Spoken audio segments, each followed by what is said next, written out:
നമ്മുടെയൊക്കെ ഒരു വാക്ക് ഒരാളെ ജീവിതകാലം മുഴുവനും സ്വാധീനിക്കും എന്ന് വിശ്വസിക്കുന്നുണ്ടോ? വാക്കുകൾ കൊണ്ട് ശരിക്കും ഒരാളെ സുഖപ്പെടുത്താനും അതേ വാക്കുകൾ കൊണ്ട് തന്നെ ഒരാളെ നശിപ്പിക്കാനും നമുക്ക് സാധിക്കും. ഒരിക്കലൊരു അധ്യാപകൻ തന്റെ വിദ്യാർത്ഥിയോട് പറഞ്ഞു, നിനക്കൊരു ബോധവുമില്ല, നീ ഏത് കാര്യം ചെയ്താലും വിജയിക്കാനും പോകുന്നില്ല.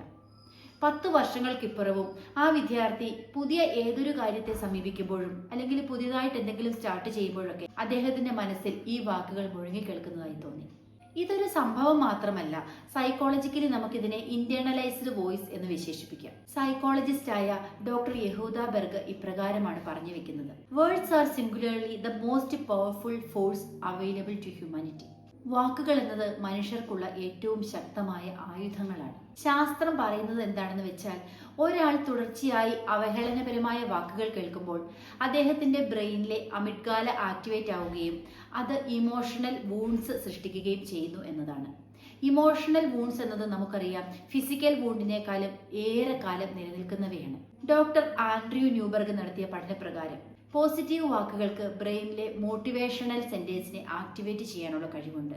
അതുപോലെ തന്നെ നെഗറ്റീവ് വാക്കുകൾ മൂലം ഒരാളുടെ ലോജിക്കൽ തിങ്കിങ്ങും റീസണിങ് സ്കില്ലെല്ലാം കുറഞ്ഞു വരുന്നതായിട്ട് കാണാൻ സാധിക്കും.